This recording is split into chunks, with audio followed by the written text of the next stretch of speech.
I warned you. Okay, so time to officially start this event.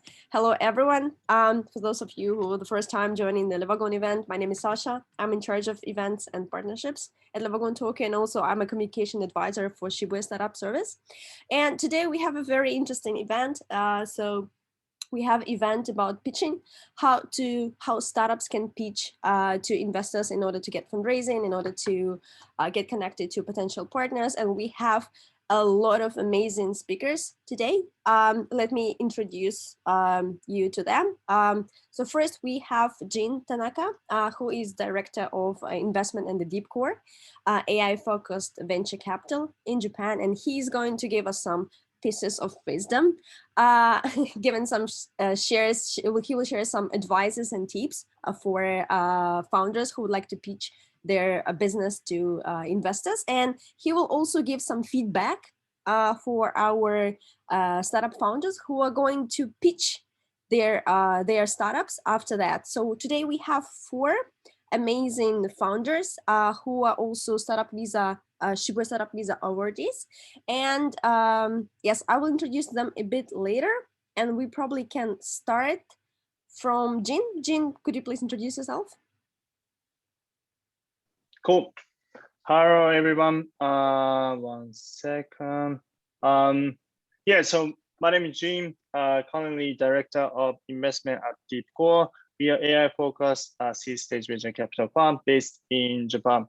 So we have done around 50 to 60 investments so far. And then my background is I was an entrepreneur before and used to live in San Francisco. And that was my last startup.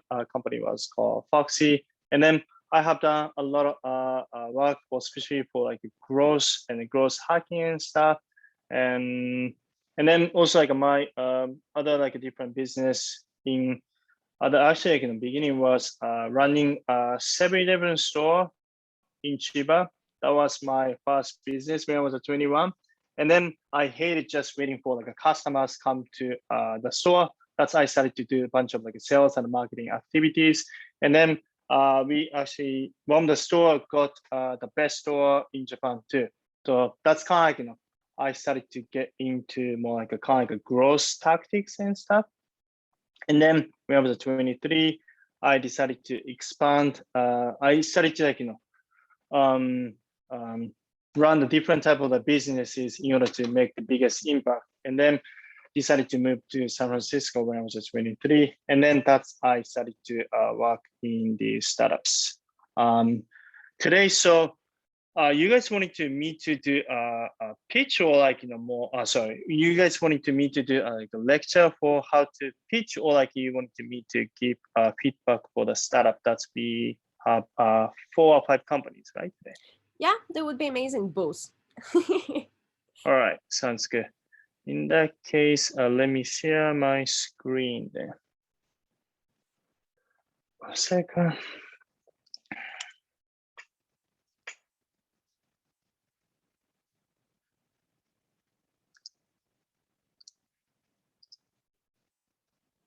Cool. Can you guys see my screen right now? Yep. All right. Yeah, so this is the so I used to I have done the incubation work for Son Masayoshi Foundation. That's the founder of CEO of SoftBank, also Minerva University too. And then I designed the incubation program for the past 3 years. This lecture is basically how to pitch for early stage startup to raise capital from VCs, right? And you guys can screen, right? 1 second, so let me put it to the chat too. Cool. Yeah, so when I talk to founders, especially early stage founders, they don't have the idea what type of a pitch they are going to make it. But thing is, before making any type of a pitch story, I just wanted to bring 3 types of the pitches that's founder need to know it. First one is the elevator pitch. That's basically literally when you take an elevator from a first floor to a 10th floor, 12th floor, you have another person, and then while you are taking an elevator, you're gonna make a pitch, basically what you do, right? In that case, I am Jin, I do XYZ. And that's it. Simply just going to take like a 45 seconds, right? And then second one is the pitch for the competition to set up the meeting with the investors. So that's probably we are going to do it today. But generally speaking, it's just going to takes like a 3 to like 5 minutes. And then that's again, startup is not going to like raise, or startup is going to close investment that meeting. Basically, the main purpose is to set up the next meeting with an investor. So investor wanting to hear what you're working on, right? And then once investor are interested, you guys going to set up the like official meeting. In that case, basically it's gonna start to like a due diligence. It's gonna take probably like 30 to like 60 minutes. And then investor wanting to know all the details about your business, or the KPI, and all the team's background. The thing is that we are going to talk about the second one today, right? And then again, each one has a different type of like a purpose. Elevator pitch is mainly for like a networking. You just get their interest for yourself or for your business quickly. And second one, pitch for like a competition for setting up the meeting with the VC is your pitch post VC's interest, and that's they want to talk to you. We're curious about your business. So when you're just gonna pitch, basically they're gonna remember, oh yeah, Sasha works for XYZ, and Sasha does X. I want to talk to like that person. Let me reach out to her, right? So basically, again, main thing is just to set up the next meeting, and then once you guys going to have the next meeting, in that case, it's gonna be like a fundraising, and then your presentation. That's the difference between like a pitch and presentation, and then your presentation need to cover more details like a team's background, current business, product, and technology. All the details you need to put it to like this level. So it means you don't have to put all the details to like a pitch side, right? That's a big difference between like a pitching your startup, also like presenting your startup.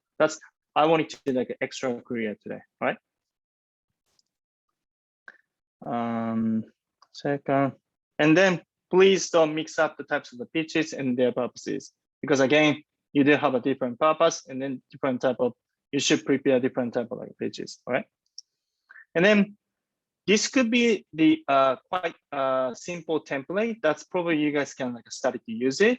And then usually like for the investors, they don't want to know all the details.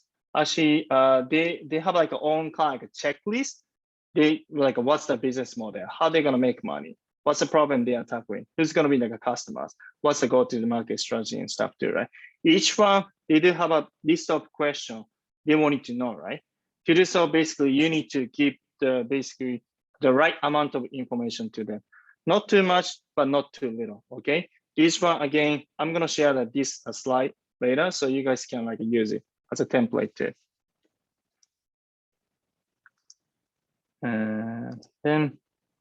And today I'm gonna show you one example that's we made an investment from the previous fund.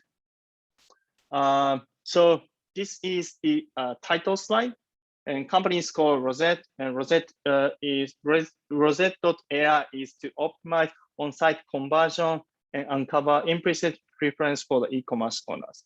And then this information, what in this slide, sorry, what they include is one-liner of product image, because they can see this is like what type of like a product you are providing, and then service name too, right?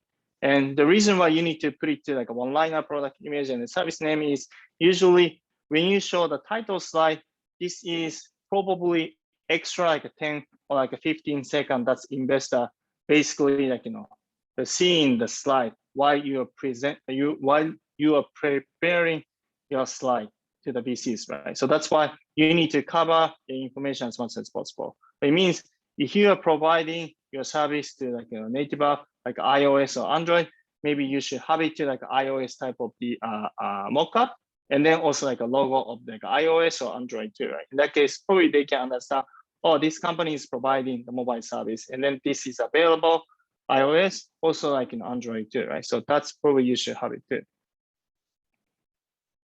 And then second one, basically like a trend. This is basically warming up, the type of like a problem you are tackling. So what's happened to the market now? And then insight that's you got from the user interview too, right? Example, if there's a new behavior or a new regulation. For example, after COVID, how people are adapting the remote work too, right? Different things, but thing is this one is again, warming up of the problem that's you're tackling. And then this is a problem, list of the problem that's you can like list up to. For example, this case, e-commerce spend a lot of time to convert like customers, right? And then only little us spend XYZ, and they don't know consumers' preference or purchasing motivation every time. So you can list the problem that's your potential user and the customers they are facing, right? And then solution slide, what exact you are going to provide, how you are going to solve the problem that you listed from the previous slide, and what's going to be a solution for them. And then one liner again, name and product image too. And then product slide, how the product works for the users. And this is important for like a user side. You need to explain how your user and the customers, they exactly use your product. So 3 steps are quite probably normal, or you can list up like a core features. You don't need to explain all the details. So you need to like clearly explain how like a product works and what's the functionality you provide to solve the problem, okay? And then benefit, need to mention benefit for users. Once you become probably the later stage, of course, you can mention the revenue side. But thing is, for the early stage, it is like a quite challenging. In that case, you can also like list it like a qualitative information, and then quantity is always better than like a qualitative. In that case, probably like, 5 times like a more revenue, like 5 times faster and stuff. If it doesn't work, probably you can say like this is the the satisfaction is XYZ and stuff too, right? And then traction side, again, this is like similar to the benefit one, but like the quantity is better. If not quality, like a testimonial, you can like put it to like a customer, the user, like a customer's face and logo, and then they say like like this works for like, also you can add it to some kind of like code about your product review and stuff too. And then competitive advantage. I'm not a big fan of like this type of like a slide, because always your service is gonna be like a right side on the top. But thing is, you can like list it instead of like this one. I usually prefer the metrics one. Like you can list it your name of the company and the other competitors, and then list up like a type of like key features, and then what's like a key differentiation against the existing service. That's like usually I prefer in terms of like a competitive advantage, also like analysis side too. And then market size, mention the total addressable market, basically 2 ways. X market with the market size X amount is growing 5% by like 2013. That's probably you wanted to mention. This market is like growing, or another one is like focusing on like X like a percent of the market share based on the existing market size too.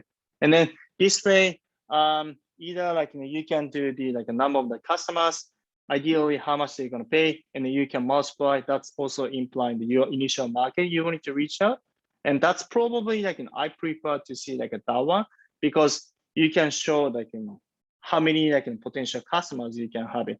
Maybe you can have like 100. In that case, like 100 customers multiple like $5,000 every year. In that case, basically, I mean like 5 million too, right? So that's like you can show like how realistic you can reach out, and who's gonna be like your potential customers too. And then business model, simply speaking, like you need to clearly explain how to make money. That's it. Many of the companies, they tend to like forget to explain how you guys going to like make money. And then go to market. This is again quite simple, but thing is how to acquire your customers and users too. And then team slide, why you guys show the past achievement, and then I would suggest adding to like more images than text like better, because no one is going to see the like no one is going to read each like text. So you can add it to the your logo. If you work for like Facebook and Google, probably you should add it. if you like study like a Stanford and Google, if you study like in Stanford and Harvard, any of like a famous like a school, you should add it, the logo. That's probably like people can remember too. And then future plan, what could you do in the future? How you are going to grow your business next like 2 to 3 years. And then investment, how much you are raising capital right now. Again, you don't necessarily to like explain all the terms, but thing is basically you can like quickly explain what's like how much like a capital you are raising. And then you can say if you are raising, like, please reach me out after this pitch and stuff too, right? And last slide again, you can add it to like, some of the company they add it to like a vision, some of the company they add it to like a contact information. Either way like works too. But thing is like a one last message you wanted to explain too. Yeah, so that's like pretty much explaining like this template. So I could like share like this like a slide later, but thing is I am happy to hear everybody's pitch today. Cool. Thank you so much, Jin. So we probably take 1 or 2 more minutes in case people have questions to you, Jin. So if anyone has any questions or feedback to Jin's speech, anything about from the fundraising to the pitching, feel free to ask your question in the chat.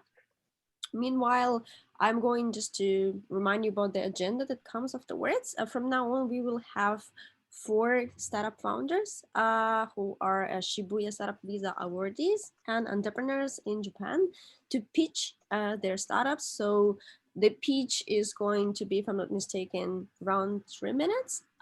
Please correct me if I'm wrong. And after that, we will take a couple of minutes to answer the questions. So if you have any questions to the founders, also feel free to write them in the chat, and probably some feedback, some very precious feedback from Jin will be much appreciated. Cool. So you already have a question in the chat. I will read it just in case people on YouTube won't be able to read the chat. In case we have more than one product, how should we do? Most of pitch templates are for one unique product. If you do have the more than like one product, realistically speaking, for the startup, it could be like a very difficult to run a few product line, especially like if you're early stage. So like, if you do have like any specific reason why you wanting to like operate like a different type of like a product at the same time, probably you should mention it. But thing is, if I were you, if you are like raising capital from like VCs, they wanted to hear the very like a scalable business model. In that case, you can like probably list up the one product and then explain this product like works like a better, like why like you want to like pitch like this product too, right? And then probably I just gonna like remove the rest of like a product, and then just gonna try to like focus in like building like one product as much as possible. Cool. Thank you. If we have no more other questions, we will probably move to the part of the pitches. And just in case if we have time left until 8 p.m., we still can take more questions from you guys. No worries at all. Cool. So let's start the pitch part. And so first in the list, I see Wei. Wei actually, who is the first startup visa awardee as well. Wei, are you ready to give us your amazing pitch? Yes, thank you, Sasha. And just one question is for the time. So is the 3 minutes strictly limited? Strictly limited 3 minutes, or? Well, about? it's if it's not 10, that's okay. You know what I mean? Okay, thank you. Yep, that makes my pitch a bit easier. And yeah, I'll start now by sharing my screen.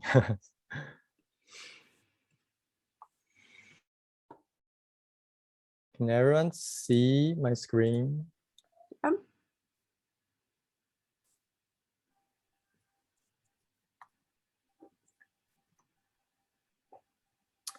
Hey everyone, my name is Wei. I'm the founder of Mona.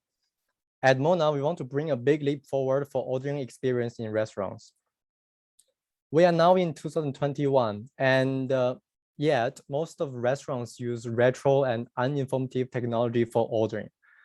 We recently see a small step forward for digital menu. We can see like ordering machines, or we can see mobile order with QR code on your smartphone, your iPad. But all the contents on this media that help us to make a purchase decision in restaurants are very limited. They are countable. The picture of the dish, name, description, price. Sometimes you have small recommended tag or popular tag. That's it. That's all you have to make a purchase decision in a restaurant. And we are now in a digital era. We are overwhelmed by information. And yet suddenly in restaurants, we are limited to just that. So can we expect a more informative experience? Introducing Mona Order, we believe a big leap forward for ordering in restaurants. On Mona, you can see live orders. For example, Wei-Chai just ordered a Mona burger just now, and Izumi ordered a chili avocado burger 5 minutes ago, so that you never miss the most popular dish loved by everyone at the moment.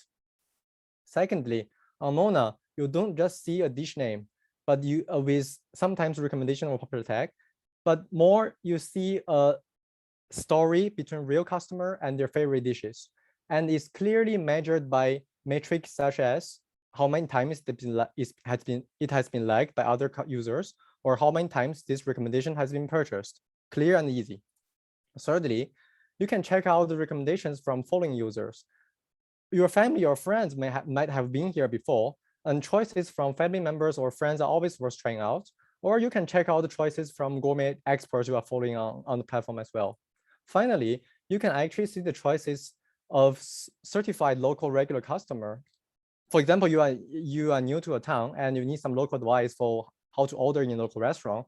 You can order like a regular customer with Mona who are actually certified by restaurant and Mona together. And already excited to share your gourmet guide on Mona. And we believe creators' content is worth a lot. That's why we are the first one on the market to have this affiliate program, so that when a user purchases through your recommendation, and you can get a percentage back. And we never seen that before on any other platform. Thank you for your attention. And I hope you can order confidently with Mona Order and never gonna miss the best dishes in the restaurant. And contact us if you are interested. Thank you very much. Thank you, Wei. It was just in time, so thank you so much. So guys, time for you to write any questions, any feedback for Wei in the chat. If you have any questions to Wei or anything to write about Mona, feel free to share it in the chat. Meanwhile, maybe I will appreciate a very quick feedback from Jin. Yeah, thanks for your pitch. It makes me hungry before dinner. Yeah, one question is, what type of like a restaurant you are focusing on? Are you focusing on like, that's like probably like one question. And the second one is, are you focusing on like, for example, ordering food online or not? What's the, like why you're like tackling this problem right now? I think the problem is really like, I'm a really foodie person, and I don't like want to feel being left out, or feel like, okay, I'm first time to this restaurant, I look at the menu and there's just a text in Japan especially, and sometimes it's written in Japanese most of the time, and you just feel not well informed in terms of choices. So I think not only me, a lot of like foodie people, they really want to, for example, if you travel to Japan, for example, you have only one chance for one restaurant, maybe in your lifetime. So you want to make the most wise choice in this restaurant. That's why with Mona, you can do that. And in terms of what kind of restaurant we want to target, right now I think we want to target those restaurants, the menu are not familiarized already by other people. For example, KFC or McDonald's, you know the menu, so you don't have to use Mona to get the best choice. But for those restaurant users or the the customers are not familiarized with the menu, I think Mona can provide unique value to them. Are they like a rest? Have you ever talked to any restaurants? We talked to some restaurant owners, and the feedback we get is pretty positive. Especially, we have the feature called a repeater customer, regular customer status check. So if you see this menu, so local customer. So this is like one, because actually the creator on Mona can make money through this affiliate program with restaurant. So this actually help restaurant to build a deeper relationship with their repeat customer and help to them to have their repeat customer to get more attached to the restaurant. So I think that is one like a value, especially like mentioned by the restaurant. They are really interested in building this kind of this CRM, the customer relationship management kind of feature of Mona. I see. Cool. I think Sasha, there are a few questions. I'm just gonna like pass over to you. Yeah, thanks for your so answer, much. Wei. Okay. Thank you, Jane. Yeah, we have a couple of questions in the chat. Highway sounds interesting. May I know how far along are you? No, I have one co-founder, Yukali. She is Japanese, and we work together at my previous at the previous startup I worked for before. So I'm like basically, and some friends helping part-time. So another co-founder full-time, 3 friends helping part-time. And we, yeah, in terms of the progress right now, we gonna release the app probably in October for beta release, and we are looking for restaurant partners at the same time. And for the development, I'm doing it all by myself. I'm developing 2 apps, so pretty busy. If anyone like, I'm actually, yeah, the stack I'm using is Flutter and Firebase. So if anyone is kind of interested in this kind of tech stack and interested in this idea, just let me know, contact me, send me email, anything. Well, that's a really right place to announce this. You know, a lot of Levagon people are watching, so definitely you might find some good developers here. Thank you. Question from Eric: what is the benefit for the restaurants to use your service? I think you partially answered the question, but if you want to add up anything. Yeah, so one thing is restaurant owners can use Mona as customer relationship management. So basically, so far in Japan, so if you go to a restaurant regularly, you just get maybe some point or some coupon from time to time, but you can't really build a deeper relationship. But with Mona, if you actually, we are kind of setting up this kind of co-selling position between restaurant and their like regular customer. So regular customer, by sharing their favorite dishes and their maybe hidden dishes, their way of ordering like some fun contents on Mona, and if user orders through their channel, and they get kickback. So it's basically a way to sustain a deeper relationship between restaurant and the regular customer. Another benefit for restaurant is really to boost the revenue. For example, we have this feature of live order view. So imagine if you're drinking like in izakaya in Japan, and you can just see people ordering. Oh, everyone is ordering these chicken wings. You're probably interested and order it as well. So it's really a way to give user incentive to order more, so that they can the restaurant revenue will be boosted at the same time. So it's pretty much like boost the revenue, get closer with the repeat customer, and also like, because if you want to sell your menu through Mona, you're gonna share your contents on other SNS platform. So it's also the way to attract new customers to the restaurant for restaurant as well. I hope I answer your question. Thank you. There are a couple of questions I would like to also combine. How are you going to get first customers, and how do you plan to convince users to install your app? Yeah, very good question. And actually, we yeah, I think, yeah, and yeah, the first customer is, I think it's difficult, especially for this kind of beta type kind of app, a new, never seen before. But yeah, just I think we're gonna start with some like friends introduction, and maybe some cold emails for to some like mid-sized chain. So that is the one key type of restaurant I'm looking to work with, is those restaurants who are actually interested in digital experience, a new digital experience for their customer, like kind of owner with like 5 to 6 chain restaurants underneath want to boost a bit more in terms of revenue and their customer relationship. And yeah, I will probably start looking for those restaurant owners as well. But I'm totally like, to be honest, this is difficult. And yeah, I would just start with these two tactics and try to move forward with that. Yeah. Thank you. Is ad revenue from restaurants included in your business model? If so, how does it work? As we are not actually we are not planning to do ads at the beginning, at least like for the first 3 years. I think our one key and I think our model is pretty healthy in terms of revenue model. We have two revenue model to be like explicitly. One is the SaaS subscription, so we want to restaurant going to pay us monthly to use this service, like not very expensive. And the other one is if the user orders through Mona, we charge 5% per transaction. So combine these two revenue stream, and because we don't have the cost wise is pretty safe right now, so I can expect a good like not actually go bankrupt like with a lot of users. So it's pretty scalable, and I think the revenue source is can sustain till we get a bit bigger, and then we can start try out ads and other revenue model. Thank you. Question from Steve. Are you including vegan, vegetarian, and plant-based restaurants? How do you categorize the types of food? What are the geographies covered?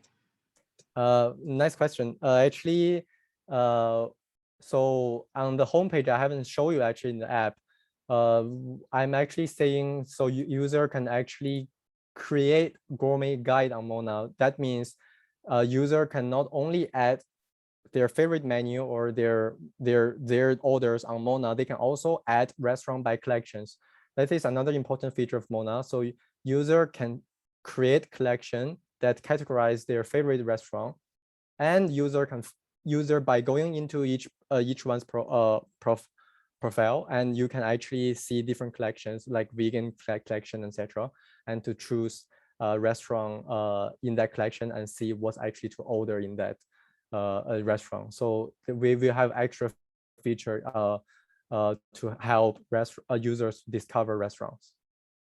Thank you. Last question for Wei. What kind of partners are you looking for? And you could probably share one more time the email that you want people to contact you with. Oh yeah, sure. Yeah, I'm looking for biz dev and app dev. I think that's pretty standard. Like I'm developing the app myself, so I probably need some help for the development with Flutter and the Firebase. And same time, the business development part, I have a co-founder, but I probably want someone who can help me to sell our solution to restaurants, to connect with other restaurant owners. So probably that's the two types of people I'm looking for right now, mainly. And my email address is let me just type in chat to everyone. So my personal email is wei.chai@mona.app. So if you just drop me an email, and you can add me on Facebook or other LinkedIn as well. So I'll search Wei Chai and you can find me. Cool. Great job, Wei. Thank you so much for your pitch. Thank you. Thank you very much. Thank you. I'm going to welcome a next speaker on the stage. And while I'm doing this, Chuni, please get ready. There's a question for Jin in the chat. Before we pitch our startup, should we do a market test first to make sure that our products are suitable to market demand?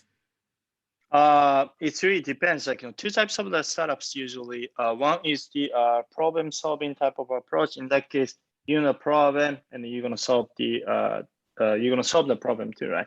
Another one is the here like focusing like a consumer type of like a startup, for example, like gaming. You don't have to like build actually the next gaming. The thing is, people want to like enjoy more, right? In that case, basically, you need to build a product and then show them. You just need to see if they're gonna use it or not. It depends on like a type of like a startup. You're going to build it, and if you're like doing like a product, the problem solving type of like approach, in that case, probably I would suggest probably you should do like a market research first, and then you can probably save you tons of your time in terms of like building your product and the other things too. Thank you so much, Jin. So welcoming the next speaker on the stage. Truni, are you ready? Go, Truni. Yeah, so just wanted to add one thing about Truni. He is not only an entrepreneur, he is also teaching data science at Levagon. That's why I'm watching for him as well. Truni, go ahead. Thank you very much, Sasha. Good evening, everyone. My name is Truni, co-founder of Kepler, and I would like to start my presentation tonight with this quote. 87% of data science projects never make it into production. And while this sounds shocking, if you've been working for an AI vendor, you know that making a prototype that is good enough to lead to an actual AI product is hard. And why is it so?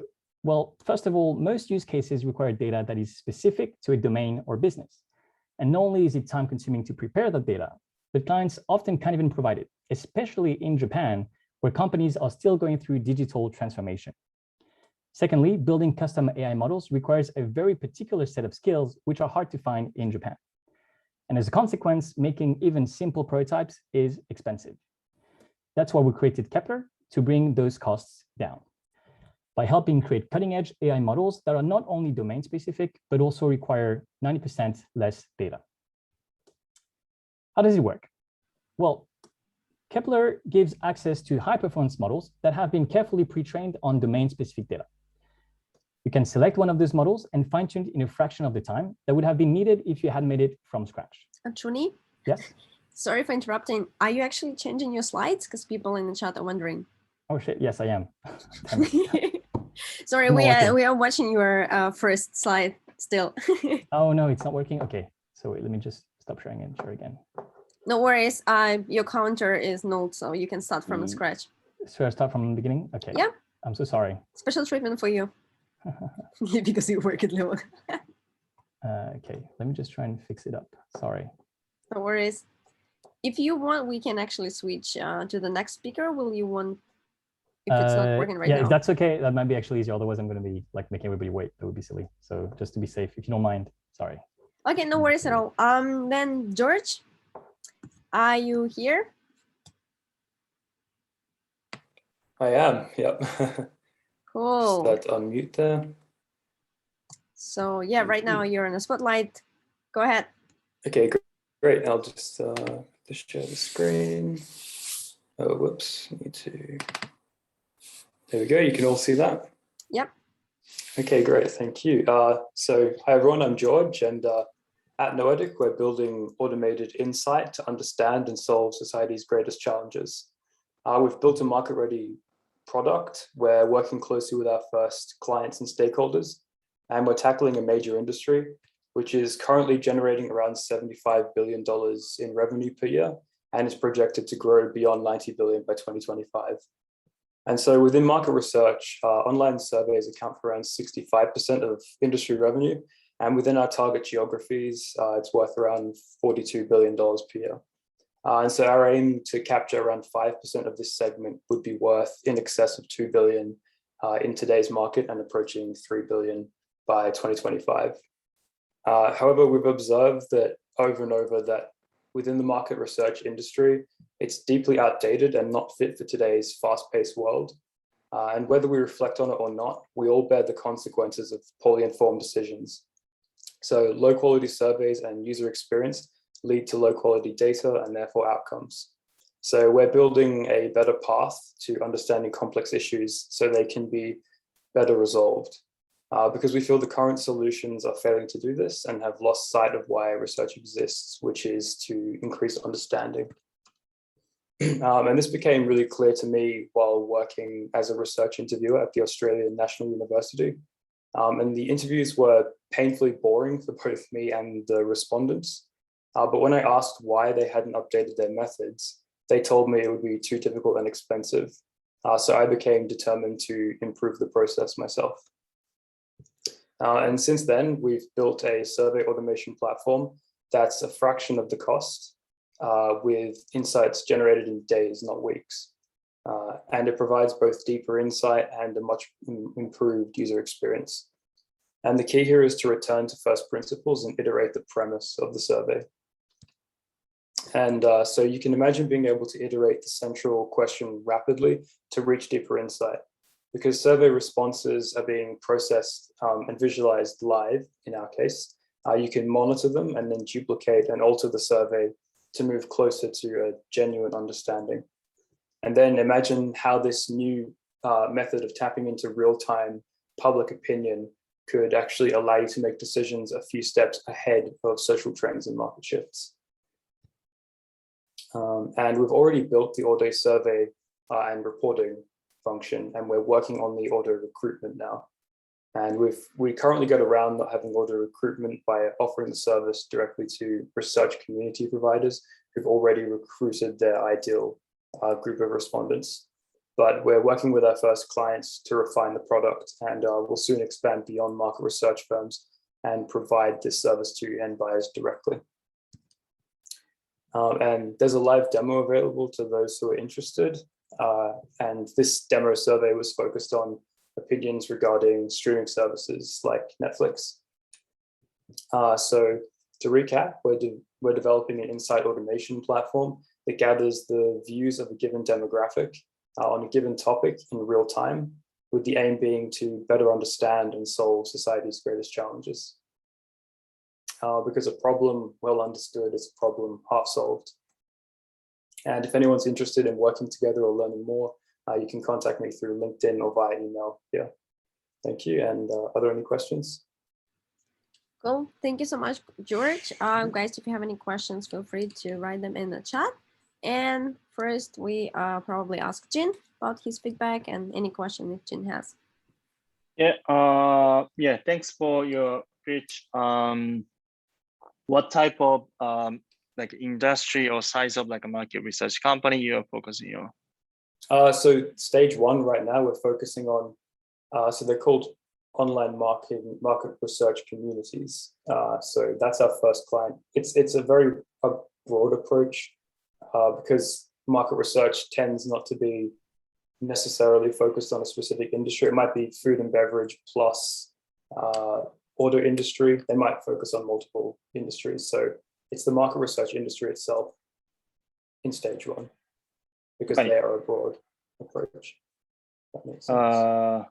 Yes, in that case, how you are, the part of the slide you mentioned, basically you analyze and visualize the result, right? Mm-hmm. And then I assume like that's also like automatic like process. Yeah. And if you just like used to work for like medical, now used to also like start for like a bio industry. Does your technology works for like a new industry too? Yeah, it works within any industry as long as the typical research method they use is like online qualitative surveys, like a web form kind of survey that you'll typically fill out through SurveyMonkey or something like that. We can translate that into a conversational survey with our method. Sorry, in that case, your core value proposition is basically changing a form from traditional like web form survey to a conversational UI interface survey. That's the core value you are providing. That's one section. So the first stage of this process is the automatic recruitment. So it will go out and find people to answer the survey. Second stage is the conversational survey, as you're saying, yes, which, as I said here, is combining a web form and a human interviewer with those benefits. And then the third stage is the automatic reporting. Right. And then which stage are you at? So we've built the survey and reporting, and we're currently halfway through roughly working on the recruitment part, which is why we're working right now with market research firms who already have recruited the respondents for the surveys. So it works for them. Mm-hmm. I see. Interesting. Cool. Mm-hmm. I think there is thank you. There's another question. So I think Sasha, you could take that question first. Sure. Question from Raj. Can you explain auto survey and how does it work? Explain again, sir. Can you explain auto survey and how does it work? How does the auto survey work? Sure. So it's a conversational survey. Imagine a reverse chatbot kind of thing. So it will work within Facebook Messenger, Line Messenger, any messaging platform, or through voice messenger platforms as well. And it's basically, if you've ever received a telephone call asking, like with a survey, it's something similar to that. Or if you've ever done one face-to-face, it's kind of trying to get the benefit of a conversational human survey, but to automate and digitize that. And yeah, it's built on basically chatbot technology, that section of it. Cool, thank you. I actually didn't know that you graduated from 500 Kobe program. When did you attend? Oh, that's the Founder Academy. That's still going on. It's finishing this week, I think. Oh, so you right now attending it? Yeah, it's just the Founder Academy. Cool. Is it going online or are you actually coming to Kobe? Oh no, it's online. It's online. Yeah. Oh. That's cool. So we have a question from Steve. Do you do both quantitative closed and qualitative open-ended questions? How do you code or summarize the data from open-ended questions? Is a report out of results with slides and graphs look like what traditional market research companies provide? Mm-hmm. Okay, yeah. So it works for both qualitative and quantitative. With open-ended questions, because it's conversation, what we do is we conduct sentiment analysis and keyword extraction in order to categorize those responses. And then the conversational survey can redirect based on that. And then it's automatically like live processed into a database and then live visualized. Yeah, in a similar way, like on a typical market research dashboard. Yeah, and that was were there 4 questions there? Sorry, to remind me, Sasha. So the last question is: a report out of results with slides and graphs look like what traditional market research companies provide? Yeah. So it's it is kind of like a traditional dashboard, but it's live updating directly as the responses come in. They automatically process and visualize there. Mm-hmm. Cool. Which is kind of unique, I think. Mm-hmm. Thank you so much, George.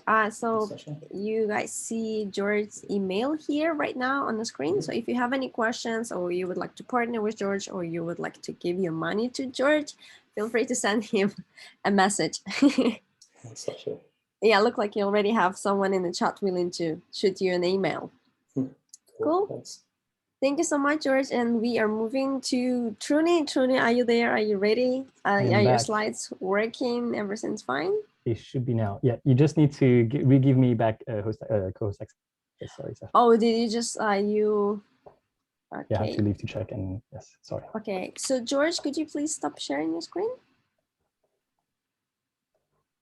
Yay, good. So now we have Truni. Truni is co-host, and please go ahead. Thank you, Sasha. And I'm assuming now you're seeing that second slide. Yes. Yes, perfect.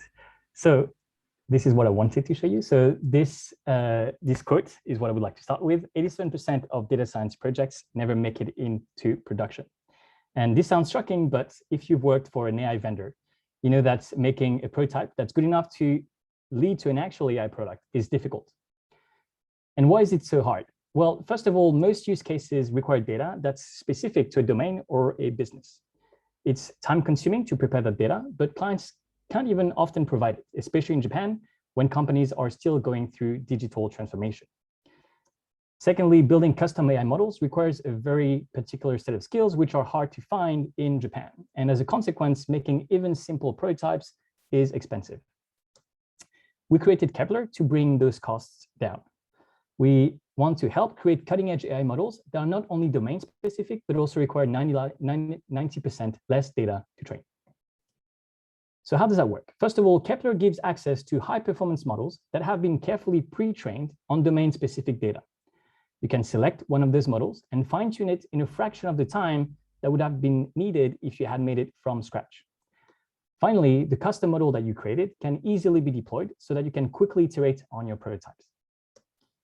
This means that you can slash the cost required to make a proof of concept by 80% by removing the need to collect and annotate large amounts of data, cutting down the training time, and simplifying your deployments.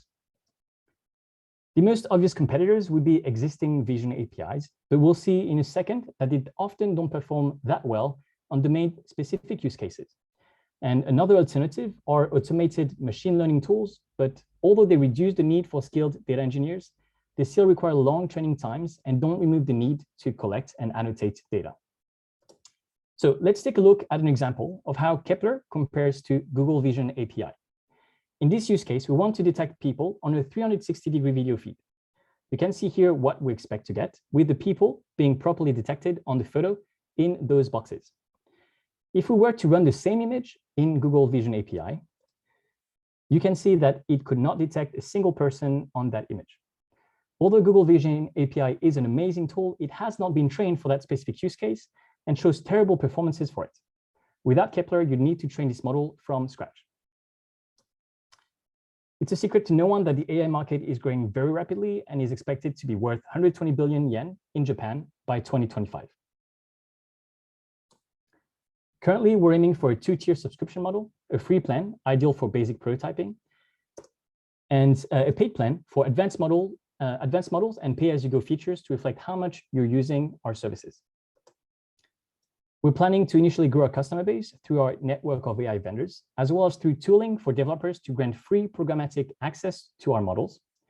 We're developing partnerships with industry players to acquire domain-specific data, and we're initially focusing on niches in the field of computer vision to grow our database of use cases. Myself and my co-founder Jan both have technical backgrounds, but he has a strong experience as a data product builder, whereas I have been growing and managing startups in various industries for many years. If you're interested in testing the early version of Kepler, please go to kepler.com to sign up. Thank you very much. Thank you so much, Truni. As usual, guys, feel free to send your questions in the chat, and we will start from Jin's feedback questions. Cool. Yeah, thanks for your pitch, Truni. What type of what's the ideal customers and the size of the what's the specific industry? What's AI model that's they are building at this moment? What's the ideal persona of the customers? That's my first question. Yeah, paying customers, right? Yeah. Yeah. So our ideal type paying customers initially would be either AI vendors or probably more especially system integrators that basically want to implement AI solutions, don't want to spend too much time on building that actual model.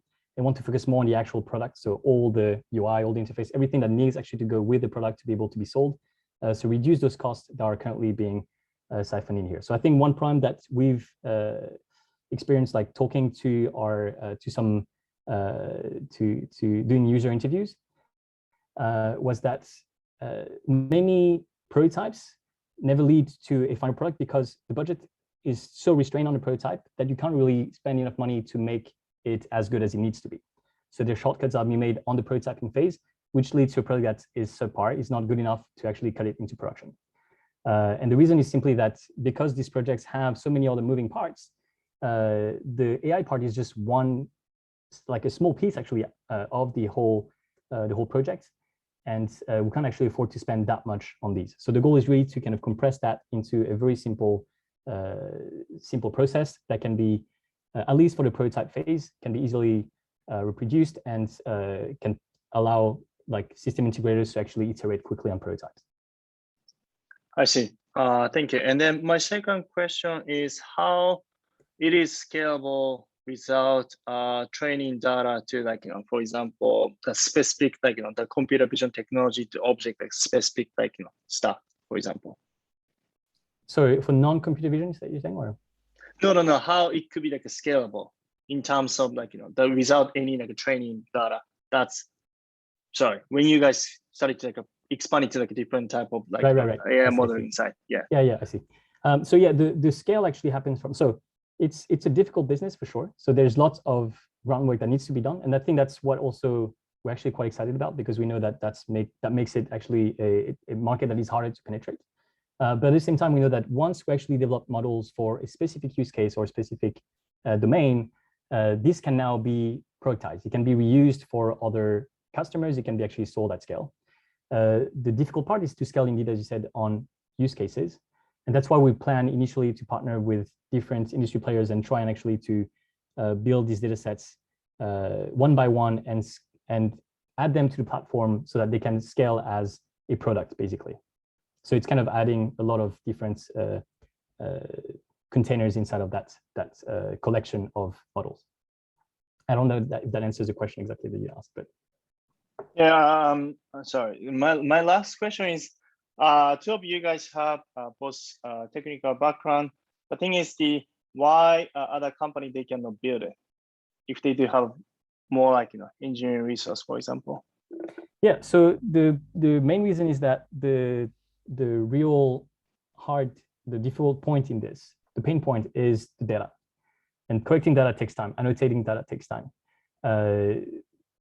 Most companies are not focusing on that part. Most companies are delivering products, so they have to kind of follow whatever clients actually want to do.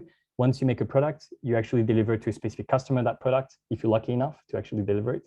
But there's no incentive for a company to just go and collect, let's say, random amounts of data on in different domains and partner with specific industries without actually a customer in the end to actually use that data right now. So our goal is really to build that, to have a data-centric business that actually relies on strong foundations of data to actually provide those models. But you're right that the technical skills to train the models is there. The difficult part is to get the data. Thank you. Yeah, just gonna pass over to Sasha. Thank you. Thank you, Jin. We have a question from Albert. Are you focusing on Japan market only? Initially, yes, but not on the long term. It's just we want to have a clear niche to get started, to have a clear focus and know where, understand our customers first. But of course, we're looking at taking over the world, yes. Thank you. Cool. If we have no other questions, Tony, can you just quickly go to the slide with your email? Yes. And probably you can also share your email in the chat if you have time. So if people have any other questions, they want to connect to you, they might be able to add you on LinkedIn or send you a message. Paolo, question from Paolo, maybe the last one. What are you looking for now, Tony? What am I looking for now? That's a very philosophical question. I don't know, what are we looking for? We're still quite early stage, to be honest, so we're still, we're not really making any outside outreach in terms of funding or anything, but actually the things that we might need, that we'd be interested in are businesses or offices, people that are actually willing to help us develop some use cases. So we've started with this 360-degree video feed as a use case to kind of showcase what Kepler can do. So if we can find actually some business owners or offices or whatever kind of anything, actually a warehouse, anyone that would like to help just by letting us actually capture some data so that we can train some models, then we'd be very excited about this. So we'd be happy to take any contacts for those. Cool. Thank you so much, Tony, for your pitch. And we are moving to our last speaker. Bilal, are you here? Are you ready to talk? I am here and I'm ready. Should I share my screen? Yes, please. Perfect. All right, can everybody see it? Yes, and let's make sure you can change the slides as well. 1, 2, okay, great. Yeah. Well, thank you for staying at 8 p.m. I'm Bilal from AK Labs, and I'm really happy to present you my company for 3 minutes. So we work in the longevity field. Longevity uses the latest aging research to increase the lifespan and health span of individuals. I believe it's going to deeply change everything we know about healthcare. But what I want to work on today is prepare the revolution and how to prepare it by start creating the habits from today. So I'm completely passionate about longevity, and I've convinced most of my friends and family to start the longevity journey. But I've noticed that just after a few months, most of them gave up the effort. So I really wondered why. So I identified 2 main reasons. The first one is knowledge barrier. There can be a lot of scientific terms and concepts that can be hard to grasp. And also there's a lack of visualization of the results. It's not because you do intermittent fasting, you take a daily pills that you're going to look younger in the mirror, unfortunately. Therefore, the habits don't last. And if the habits don't last, we cannot have a healthy longevity industry, and people cannot receive a healthy and good longevity treatment. That's why we're building the first comprehensive longevity system that's built around motivation and visualization. With AkeSpan, we offer people the ability to have an estimation of the biological age from a blood test that they can do at home. Then we use this biodata to create Ake Life. That's a mobile game that's going to mirror the organism of people and going to allow them to visualize the aging process. And Ake Stack is longevity brands of longevity supplements. To make it a bit more clear, we can take the example of June. So June is 32 years old on his driving license. His AkeSpan is a bit higher. It's 35, maybe because of his lifestyle. So each month he's going to receive a stack of supplements that's going to correspond to his needs. And with Ake Life, he's going to have some in-life challenges of stress management that we can maybe monitor with his smartwatch, and also some in-game quests. And that's going to help him understand why he has to follow these treatments. So there's always some market validation. We can take the example of Bold. Bold is a one-year-old startup in the US. They propose virtual fitness program for other adults, and they've already signed partnerships with massive healthcare provider in the US, and they can now reach millions of users. Elysium is a US company. They provide longevity supplement and biological age kits, and they've raised $70 million. And what's really interesting for me is that the #1 health app in Japan is Think, and Think proposes tailored vitamins for weight loss purposes that you can have from a quiz that you get on your phone. So for me, Japan is the most favorable market for longevity. It's the most also exciting because that's where the aging problem is the most prevalent, because it has the oldest population in the world. The health market is forecasted to reach $170 billion by 2030, and there's already a habit from other adults to consume supplements. So what we have done until now, so we've sketched the MVP of an app. We've already manufactured our first longevity supplements with our Japanese partners. We've licensed the technology to give the biological age estimation in our offer, and we're already in talks with different retail in Japan. Thank you.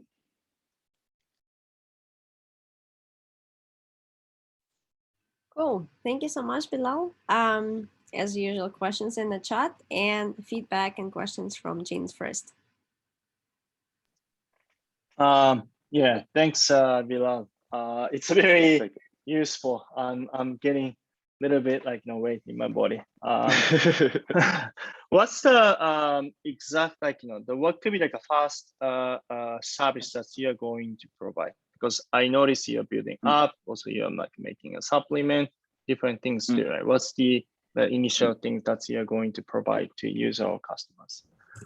So the first one is going to be the supplement, because that's where there's the most interest already, and we already have a business developer that's already working to find sales channels. So that's what really we can monetize and have some funds. But what we want to do is by early 2022 is have the alpha version of the app, or MVP. It's not going to be a full game, but a gamified interface. And we really want to learn from this experience. And we should be able by mid-2022 to offer these biological age kits. So that's going to be a blood test that you can just do at home. You send us the data, and then we'll be able to give you an estimation. And by the end of 2022, we really want to be able to incorporate this blood test inside the app, and also give you tailored supplements recommendations. So first, right. No, it's great. In that case, what's the what's the difference between your supplement and the other supplement in the market? Yeah. So for me, the supplements can be kind of the same. What's really going to change is you can go on a website and buy some supplements, but you have to do all the research by yourself, and it's going to be really dense on some blogs. So what's make the difference is that we offer an experience. That instead of reading text, you're going to interact with an app that we hope is going to be fun and entertaining. And from that, you're going to receive the knowledge, you're going to receive the recommendations, and you're going to have a longevity experience instead of just browsing what we believe is our extraordinary supplements in just a really ordinary way. In that case, when customer purchase a supplement from your website, basically you're going to provide a personalized recommendation for each the product, each customers. Yeah. So what we envision is a hybrid business model. So from the app, you'll be able for free to receive some estimation of your biological age from some quiz, and to receive some limited recommendations. If you go for the subscription models, you're going to have the blood tests. So we're really going to be able to give you a deeper recommendations. And each month you're going to receive the supplements inside your house. And there's also a third case where you can, of course, just buy the supplements a la carte without any recommendations. Understood.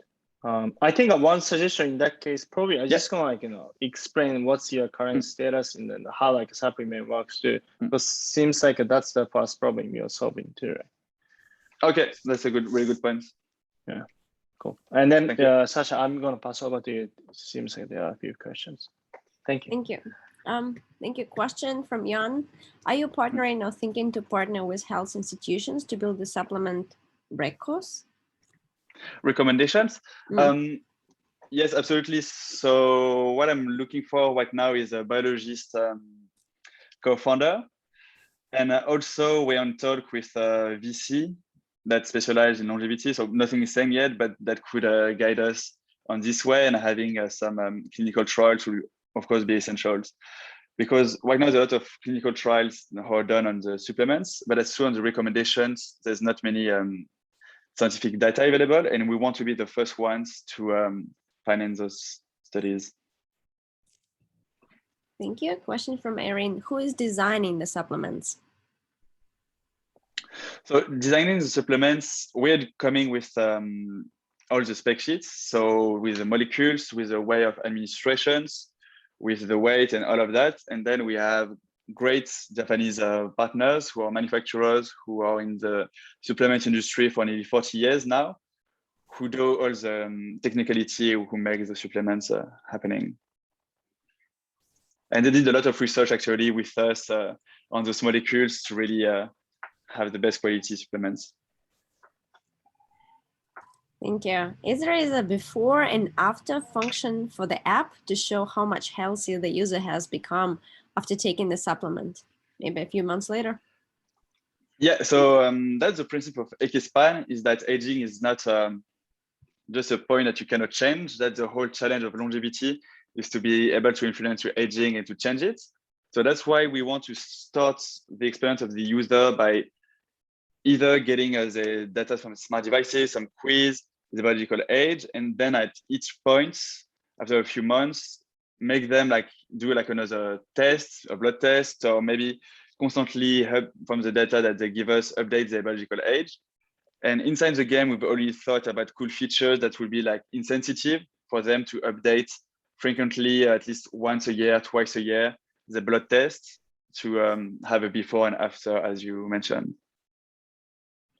Thank you. And probably last question, are you taking, do you take biome gene from individual or saliva? Sorry, I'm biome gene from individual or saliva. Biome gene, I'm not too sure what it is, but for the first test is going to be just a blood test that you basically have like a sprinkle poop. You have a card, you give us 4 blood drops, and then we do the test from that. And we don't do a DNA methylation test, if that's posed this question yet. And we don't do this kind of test yet, but we're really excited to incorporate methylation DNA tests at one point. Yeah, and probably last question from Chelsea. Is the game a social game? Why do you think it's necessary to make a game? So we don't do a social game right now, but it's necessary to make a game because I believe that game is a wonderful tool to visualize progress and to have lasting habits. We can take the example of Pokemon Go that help a lot of older adults to fight the diabetes because they had an insensitive to walk. And also because we want to do a mirroring of the organism, people will be able inside the game to see by doing some real life actions like doing a diet or taking some supplements, they will be able to have this visualization because their own world that's going to mirror the organism is going to change. And sort of all, I believe that the problem with longevity is I can tell you to take some NMN, I can tell you to do this, but if you don't really understand what NAD+ is, if you don't understand what sirtuins are, you're not going to follow at one point. So if you have this tool that can teach you what they are and what you make, what the change you do in life sense makes sense, then it will the habit will last. And finally, also the audience of gamers have changed a lot recently. So there are more women, there are more older adults.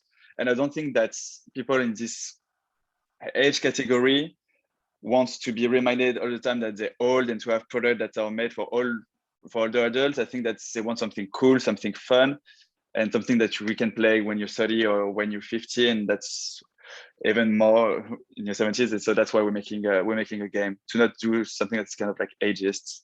If that makes sense.